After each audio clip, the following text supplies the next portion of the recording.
I have thoughts, but before I share my thoughts, I thought I'd share the thing I have thoughts about. I'll play it.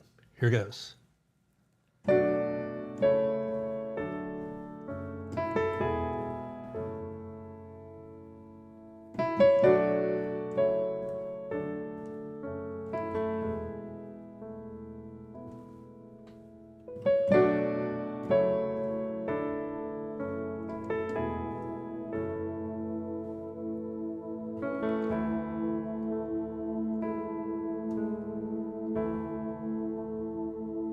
I love you, Lord.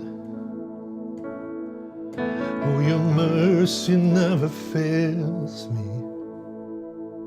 Now I wonder, when I played that intro, could you tell what song I was heading toward? Did you know we'd sing Goodness of God in a few seconds? Well, I'm thinking probably none of you, or very few of you, could tell what song I was headed toward because the music I played wasn't derived from Goodness of God. It was unique. And I want to show you a few elements that contributed to that uniqueness. So if you choose to create something like this for yourself, you could do this with your worship team and bless your congregation. Here's what I did. First of all, I messed with the harmonic rhythm of Goodness of God. Typically in that song, we hear lots of chords that last a whole bar. We hear some chords that are just a half note, half a bar, and some are a quarter note. So the first verse, for example, I love you, Lord, is a full bar, and then a half note, your mercy never fails me, back to a whole note. And when we go to until I lay my head, that's quarter, quarter, half. So you've seen that the harmonic rhythm for the song is generally half notes, whole notes, or quarters, but there's never a measure where there's a whole succession of quarter notes on each beat of the measure. So here's the notation of what I wrote and the bullet points. So the first measure I created was 1, 2, 3, 4. So that's quarter, quarter, quarter, quarter. That's unique to this intro.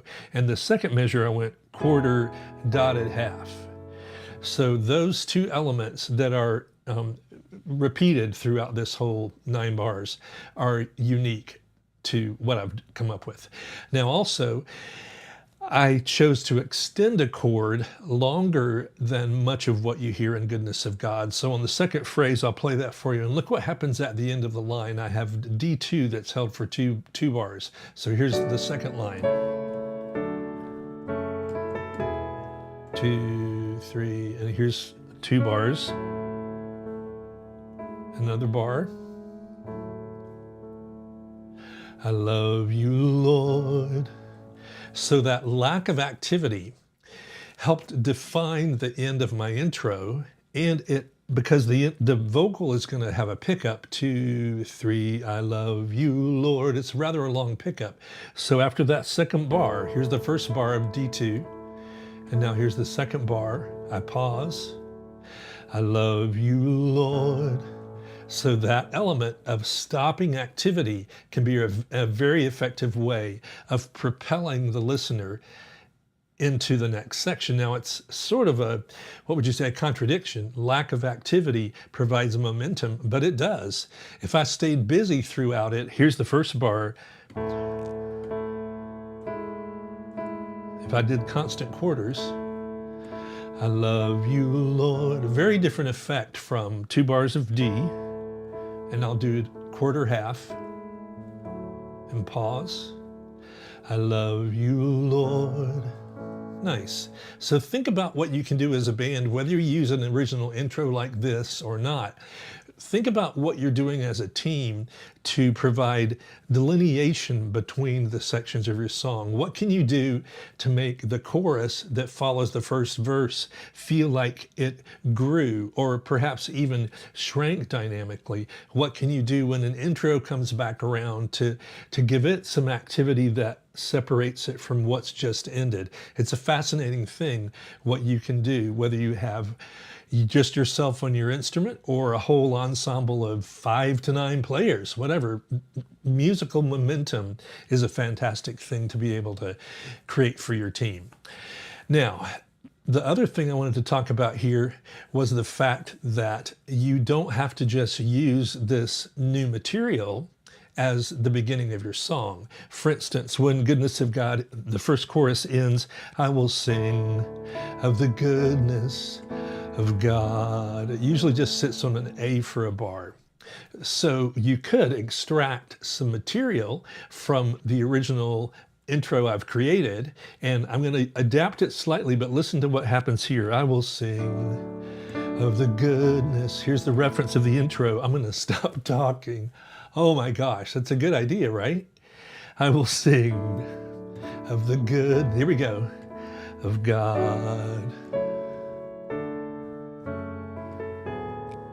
Now I played that all wrong. I want to go F sharp minor and then E, D to set up the verse. All right, so one more time. I will sing of the goodness, here we go, of God.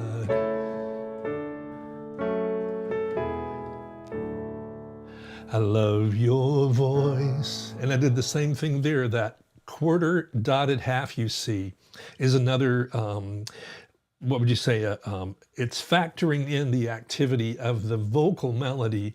I love your voice, that long pickup again. So it leaves room to sort of showcase that vocal melody.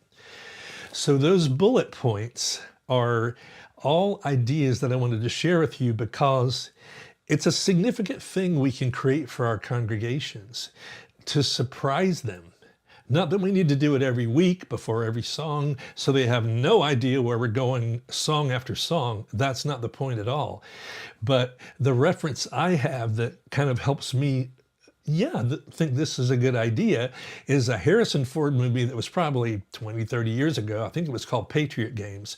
But when it opened, all you saw was something going past the camera and you couldn't really tell what it was. Was it the trees in a forest? Was it whatever? And it was just unclear. But with time, after a few seconds, as the opening proceeded, the camera tilted slightly and you could see that you were in a helicopter flying low over the ocean, and you could see the destination in the distance for the flight. Well, that first scene was disorienting, not necessarily disorienting, but not illuminating as to clarifying what the scene or the picture was going to be about. But it was intriguing in the sense that it made you wonder what's happening. So I think if we create something like something that's unique, and then when we finally get to this intro, the end, and here comes the vocal. I love you, Lord. It's like that helicopter. It's like the camera tilting and you can see, oh, that's where we're headed. So consider that. If you've got a cellist in your team, an electric guitar player who could play this lead, it can be a beautiful surprise. And I think that's a pretty cool thing to be able to do as a musician, to take some skills we understand and apply them to create our own material. So I hope that's an interesting thing for you and encouraging to you that just because a recording that worked beautifully to set up the intro became popular or is effective, that doesn't mean that's the only thing that could be effective.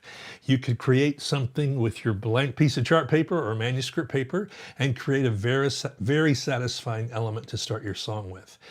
So as I end, I want to just mention that I've got a chord chart that I've made for you that if you want to download it, you can have this material. I'll include the notation I'd written out as well. So I hope this inspires you and challenges you to think, you know what, I've got a cellist on my team. I'd love to give them a beautiful melody to play, or I've got an oboist who could minister to people through their playing. It's fantastic possibilities. The horizon is broad for us as musicians. So thank you so much for listening. Thanks for watching. I hope you'll drop a note in the comments comments. Tell me where you're from, what you play on your worship team, and if you've ever done anything like this, because I think it's a really energizing thing. And I hope you'll try some of these things. God bless you. I'll see you next time.